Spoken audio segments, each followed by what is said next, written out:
भारत के इतिहास में शायद पहली बार महाराष्ट्र की संत भूमि से निकली भजन कीर्तन की आवाजें देवभूमि उत्तराखंड में गूंज रही थी। अवसर था सरस्वती नदी के उद्गम स्थान पर माना गांव में निर्मित देवी सरस्वती के मंदिर के उद्घाटन का। इस मंदिर की संकल्पना थी विश्वधर्मी प्रोफेसर डॉक्टर विश्वनाथ कराट जी की।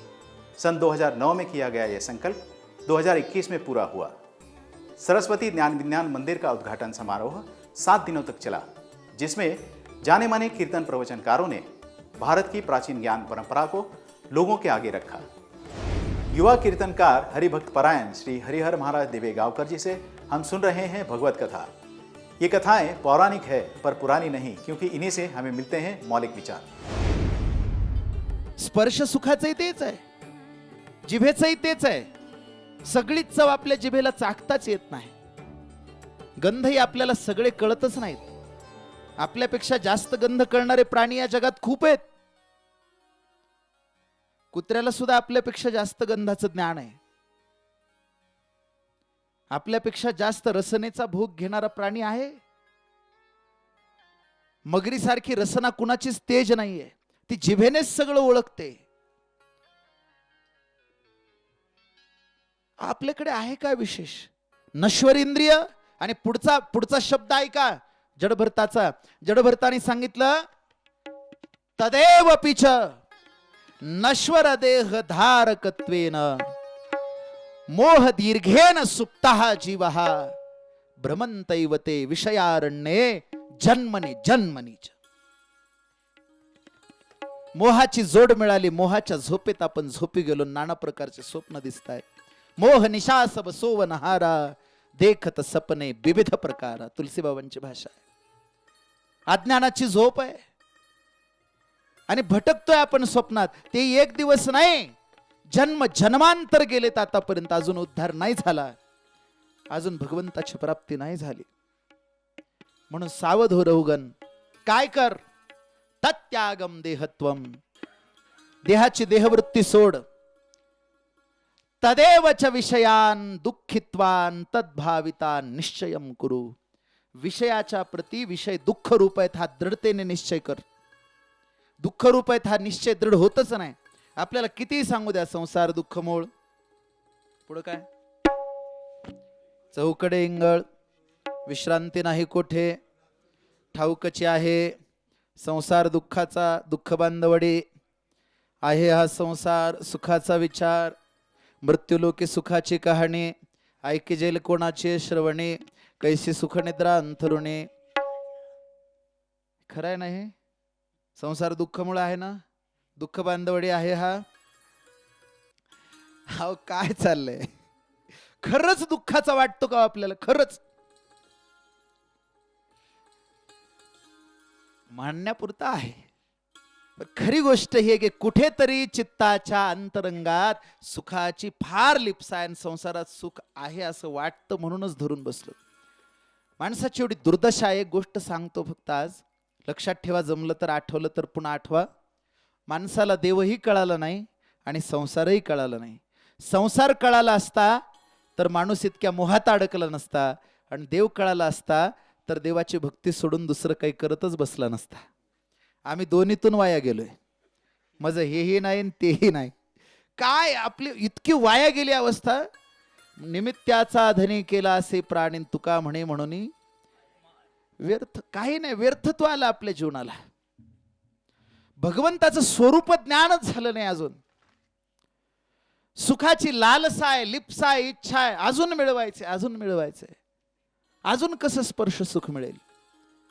एका व्यक्तीपासून नाही मिळालं, दुसऱ्या व्यक्तीपासून, तिसऱ्या, चौथ्या, पाचव्या, 10व्या, 9व्या, 10 वर्षात, 20 वर्षात, 50 वर्षात नाही मिळालं, नाही तृप्ती झाली। शेवटी वाटतं इथं काहीच नाही हो, काय मृत्यूलोक, हाडा मासाचे शरीर, सगळे मळमूत्राचे शरीर। मग असं करू ना, म्हणती संसारी जन्मी जे यज्ञाधिक कर्म कीजे, मग स्वर्ग सुख भोगी जे मनोहार। तिकडे जाऊ ना स्वर्गात, तिथे काही मिळेल का? ही लिप्सा संपत नाही, ही तृष्णा संपत नाही। असं कर, चित्ताला स्थिर कर। स्थिर करण्याचा उपाय सांगतो म्हणाले जडभरताने उपाय सांगितला, तेवढा उपाय लक्षात ठेवा। मन को लुभाने वाला संगीत और मौलिक विचारों से समृद्ध कीर्तन प्रवचन की ये श्रृंखला जारी रहेगी थोड़े से अंतराल के बाद।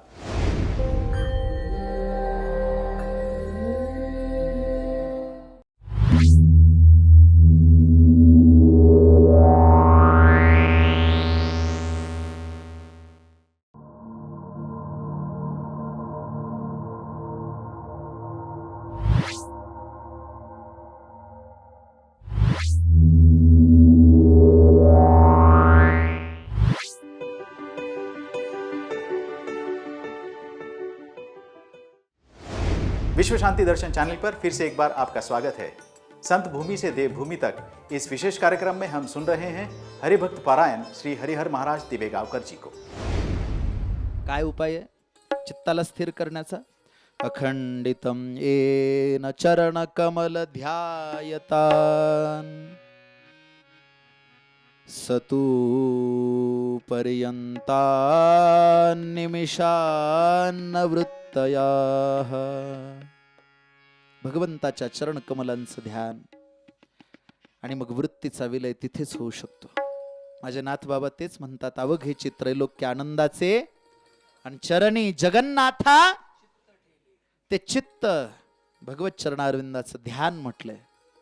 त्या ध्यानामध्ये शक्ती आहे। बस आता फार विस्तार करत नाही, कारण एक एक श्लोक सांगायचा म्हटलं तर आपल्याला किती वेळ पुरणार आहे, म्हणून आता त्रोटक उल्लेख करतो। बस जेवढं महत्वाचं होतं तेवढं घेऊ। आता नंतर रहुगण राजाला मोक्षाची प्राप्ती झाली।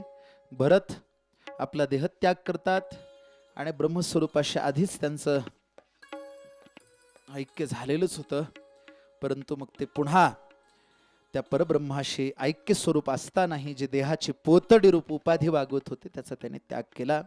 साधूसाठी देहत्याग म्हणजे एक माणूस एक रिकाम पोतं बाजारातून माल विकून घेऊन येताना 2-4 रिकामे पोते खांद्यावर घेऊन येतो बघा, आणि घरी आल्यानंतर ते पोते मधल्या घरात नेत नाही, त्या बाहेरच्या ओसरीतच असं करून टाकते। तेवढीच प्रक्रिया आहे साधूला देह त्यागण्याची। बस त्याच्यापेक्षा विशेष त्यांच्यासाठी काही नाहीये, पण त्यांचं मरण फार श्रेष्ठ असतं। शूर ओळखावा रणीन, साधू ओळखावा मरणी। मग ते मरण कसं यावं त्याच्याबद्दलही वर्णन आहे भागवतामध्ये। असं सांगितलंय की मृत्यू येत असताना तो उत्तरायणामध्ये यावा, दिवसा यावा, पृथ्वीवर अग्नी आहे अशा दिवशी यावा, आणि विशेषत्वे करून ब्रह्ममुहूर्तावर किंवा 3ऱ्या मुहूर्तावरती मृत्यू यावा। त्याच्यातही ब्रह्ममुहूर्ताच्या 2ऱ्या भागात आणि 3ऱ्या मुहूर्ताच्या 4थ्या भागात मृत्यू यावा। अशी जर काही प्रक्रिया घडली तर त्याला विशेषत्व आहे। गीतेतही त्याचं वर्णन आहे। माऊलींनी त्याच्यावर फार बोललेत। षण्मासा माझी उत्तरायण। उत्तरायण महत्वाचं आहे।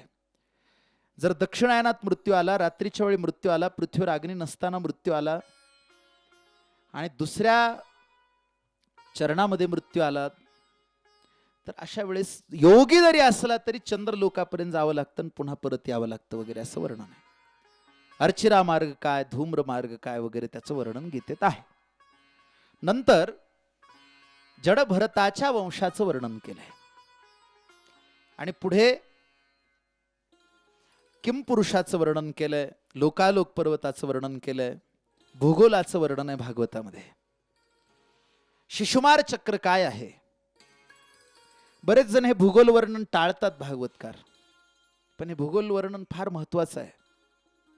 आपल्याला ही सृष्टी सगळी समजून येते, फक्त आताच्या भूगोलाची ह्याची तुलना करू नका। का? कारण हे पुराणातलं भूगोल आहे। याचा अर्थ खोटा आहे असं समजू नका। पुराणाची फार टिंगल केली लोकांनी। इस तरह के कीर्तन प्रवचनों का आनंद आप उठा पाएंगे विश्व शांति दर्शन पर संत भूमि से देवभूमि तक इस विशेष कार्यक्रम में। मिलते हैं अगले संस्करण में, तब तक के लिए देखते रहिए विश्व शांति दर्शन।